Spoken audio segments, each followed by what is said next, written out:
You, John Fitzgerald Kennedy, do solemnly swear I, John Fitzgerald Kennedy, do solemnly swear that you will faithfully execute the office of President of the United States that I will faithfully execute the office of President of the United States and will, to the best of your ability, and will, to the best of my ability, preserve, protect, and defend the Constitution of the United States. preserve, protect, and defend the Constitution of the United States. So help you God. So help me God.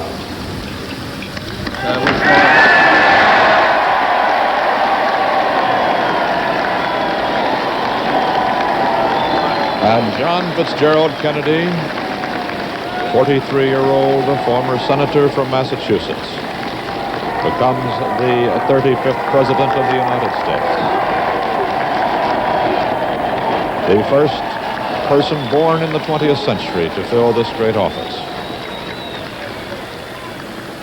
We observe today not a victory of party, but a celebration of freedom, symbolizing an end as well as a beginning, signifying renewal as well as change. For I have sworn before you and Almighty God the same solemn oath our forebears prescribed nearly a century and 3/4 ago. The world is very different now, for man holds in his mortal hands the power to abolish all forms of human poverty and all forms of human life. And yet the same revolutionary beliefs for which our forebears fought are still at issue around the globe. The belief that the rights of man come not from the generosity of the state, but from the hand of God. We dare not forget today that we are the heirs of that first revolution. Let the word go forth from this time and place to friend and foe alike that the torch has been passed to a new generation of Americans born in this century, tempered by war, disciplined by a hard and bitter peace, proud of our ancient heritage, and unwilling to witness or permit the slow undoing of those human rights to which this nation has always been committed and to which we are committed today at home and around the world.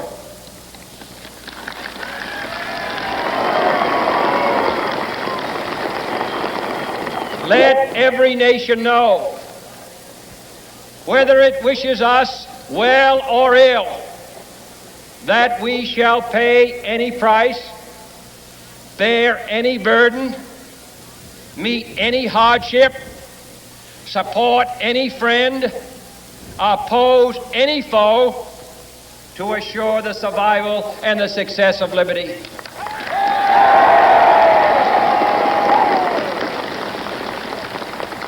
This much we pledge and more. To those old allies whose cultural and spiritual origins we share, we pledge the loyalty of faithful friends. United, there is little we cannot do in a host of cooperative ventures. Divided, there is little we can do, for we dare not meet a powerful challenge at odds and split asunder. To those new states whom we welcome to the ranks of the free, we pledge our word that one form of colonial control shall not have passed away, merely to be replaced by a far more iron tyranny. We shall not always expect to find them supporting our view, but we shall always hope to find them strongly supporting their own freedom, and to remember that in the past, those who foolishly sought power by riding the back of the tiger ended up inside.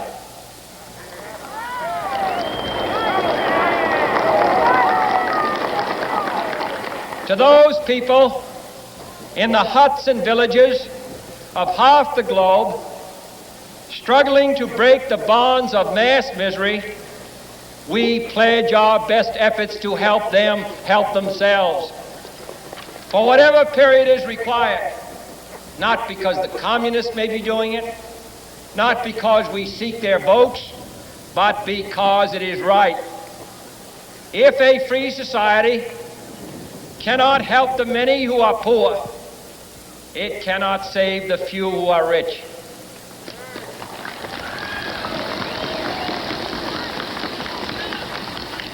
To our sister republics south of our border, we offer a special pledge to convert our good words into good deeds, in a new alliance for progress, to assist free men and free governments in casting off the chains of poverty. But this peaceful revolution of hope cannot become the prey of hostile powers. Let all our neighbors know that we shall join with them to oppose aggression or subversion anywhere in the Americas.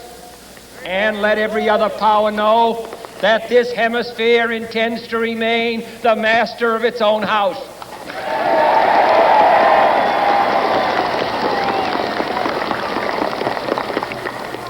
To that World Assembly of Sovereign States, the United Nations, our last best hope, in an age where the instruments of war have far outpaced the instruments of peace, we renew our pledge of support to prevent it from becoming merely a forum for invective, to strengthen its shield of the new and the weak, and to enlarge the area in which its writ may run. Finally, to those nations who would make themselves our adversary, we offer not a pledge, but a request that both sides begin anew the quest for peace. Before the dark powers of destruction, unleashed by science, engulf all humanity in planned or accidental self-destruction, we dare not tempt them with weakness, for only when our arms are sufficient beyond doubt can we be certain beyond doubt that they will never be employed. But neither can two great and powerful groups of nations take comfort from our present course, both sides overburdened by the cost of modern weapons, both rightly alarmed by the steady spread of the deadly atom, yet both racing to alter that uncertain balance of terror that stays the hand of mankind's final war. So let us begin anew, remembering on both sides that civility is not a sign of weakness, and sincerity is always subject to proof. Let us never negotiate out of fear, but let us never fear to negotiate.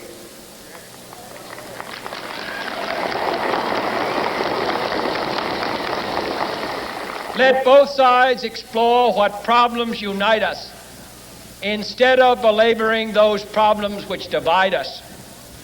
Let both sides, for the first time, formulate serious and precise proposals for the inspection and control of arms, and bring the absolute power to destroy other nations under the absolute control of all nations.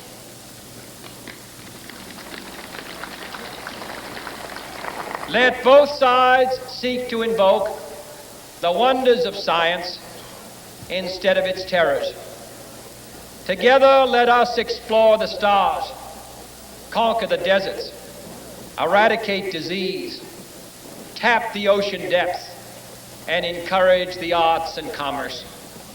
Let both sides unite to heed in all corners of the earth the command of Isaiah to undo the heavy burdens and let the oppressed go free.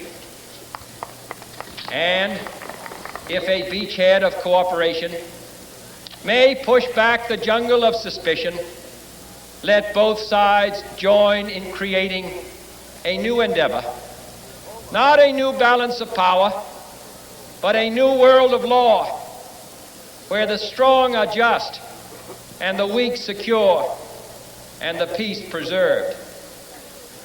All this will not be finished in the first 100 days, nor will it be finished in the first 1,000 days, nor in the life of this administration, nor even perhaps in our lifetime on this planet. But let us begin.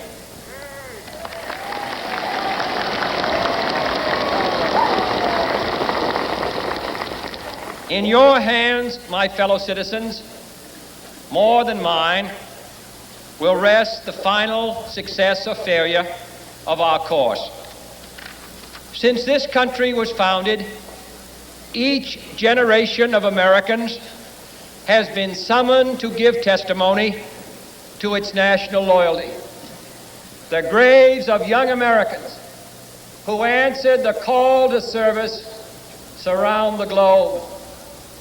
Now the trumpet summons us again, not as a call to bear arms, though arms we need, not as a call to battle, though in battle we are, but a call to bear the burden of a long twilight struggle, year in and year out, rejoicing in hope, patient in tribulation, a struggle against the common enemies of man, tyranny, poverty, disease, and war itself. Can we forge against these enemies a grand and global alliance, north and south, east and west, that can assure a more fruitful life for all mankind? Will you join in that historic effort?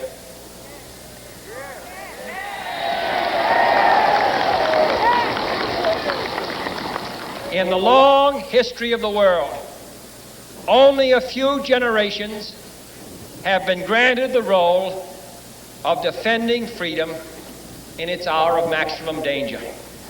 I do not shrink from this responsibility. I welcome it.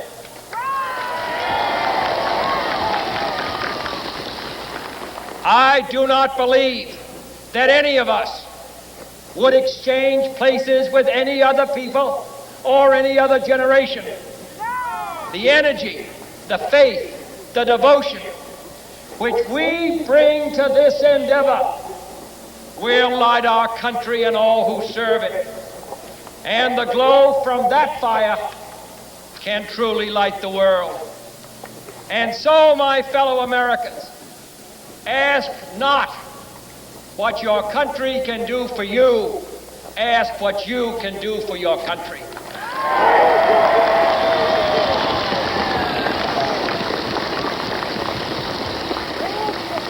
My fellow citizens of the world, ask not what America will do for you, but what together we can do for the freedom of man.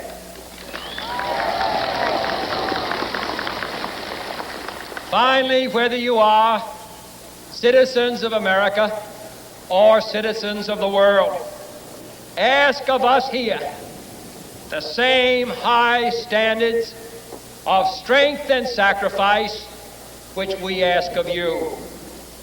With a good conscience, our only sure reward, with history the final judge of our deeds, let us go forth to lead the land we love, asking His blessing and His help, but knowing that here on earth, God's work must truly be our own.